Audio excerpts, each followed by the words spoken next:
قبل ما نبدأ خليني أطلب منك طلب غريب. اسمع الحلقة دي وكأنك أول مرة تقابل نفسك، من غير دفاع ومن غير تبرير ومن غير الجملة المشهورة أنا كده، لأن الجملة دي ممكن تكون أكتر جملة عطلتك في حياتك. والسؤال اللي هنحاول نجاوب عليه النهاردة هو: هل أنت فعلا عارف نفسك ولا مجرد متعود عليها؟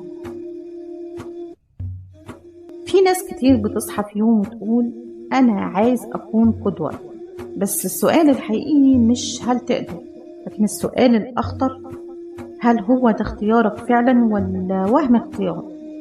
خليني أسأل سؤال بسيط: هل عمرك شفت حد بيقول لنفسه أنا من بكرة هكون مصدر إلهام للناس وفعلا قدر يكون؟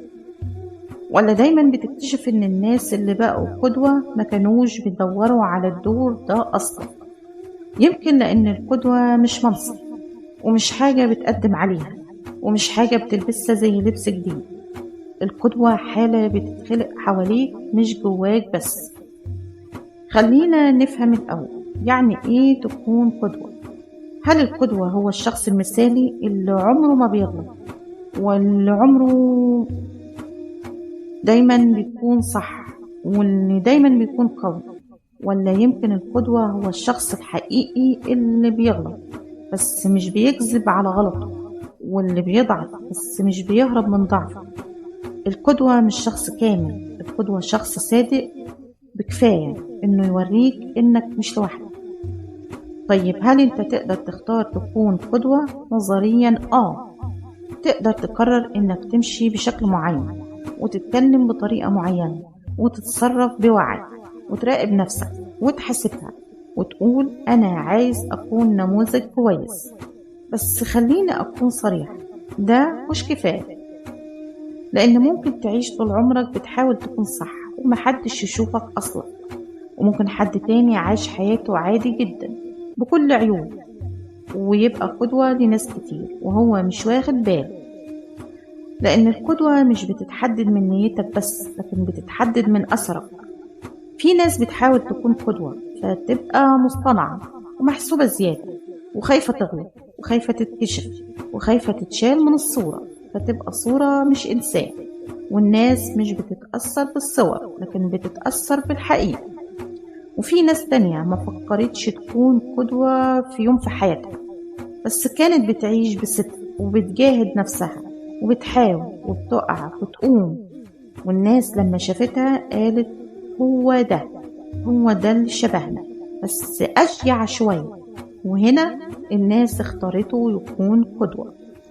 يبقى الحقيقة الصعبة: انت ممكن تختار تمشي في طريق يخليك مؤهل تكون قدوة، بس مش انت اللي بتقرر مين بيشوفك كده. خليني أسأل بوضوح: هل انت مستعد تكون قدوة حتى في لحظات ضعفك؟ لأن أغلب الناس فاكرة أن القدوة لازم تبقى قوية طول الوقت، بس الحقيقة أقوى لحظة تأثير هي لحظة الصدق في الضعف. لما تقول أنا تعبت وأنا غلطت وأنا مش عارف أكمل بس بحاول، ساعتها في حد بيسمعك وبيفكر طب ما أنا كمان كده يمكن أقدر أكمل. القدوة مش اللي بيقول للناس تعمل إيه، القدوة اللي بيخلي الناس تحس إنها تقدر. طيب إيه المشكلة لو قررت تكون قدوة بنفسك؟ المشكلة مش في القرار، المشكلة في النية اللي وراه. لو انت عايز تكون قدوة عشان الناس تشوفك كويس، او تحس انك احسن، او تاخد مكانك، ساعتها هتتعب جدا، لانك هتعيش طول الوقت بتمثل وخايف الصورة تقع. لكن لو انت قررت تكون انسان صادق وتشتغل على نفسك، مش عشان الناس لكن عشان نفسك، ساعتها ممكن جدا تكون قدوة حتى لو انت مش شايف ده. وفي نقطة مهمة جدا: أحيانا انت بتبقى قدوة الناس وانت مش مناسب تكون قدوة في نظر نفسك، وده طبيعي جدا، لأن الناس مش بتاخد منك كل حاجة، هي بتاخد الجزء اللي محتاجاه منك. يمكن انت شايف نفسك ضعيف بس حد تاني شايفك قوي في حاجة هو محتاجها، ويمكن انت شايف نفسك تايه بس حد شايفك أشجع منه لأنك بتحاول. وهنا المفارقة الجميلة، انت مش لازم تبقى كامل عشان تبقى قدوة، بس لازم تبقى حقيقي. طيب هل الأفضل إنك تسعى تكون قدوة ولا تسيب الناس هي اللي تختار؟ الإجابة ولا ده ولا ده لوحده. الأصح إنك تسعى تكون نسخة صادقة من نفسك وتسيب النتيجة للناس. عيش بضمير مش بصورة، اشتغل على نفسك مش على انطباع الناس عنك. خليك واضح حتى لو ده يخلي البعض يبعد، لأن اللي هيفضل هو اللي شايفك بجد. وفي النهاية يمكن السؤال مش هل أنا اللي بختار أكون قدوة ولا الناس، يمكن السؤال الحقيقي هو هل أنا عايش بطريقة تخلي أي حد يشوفني يحس إنه يقدر يكون أحسن.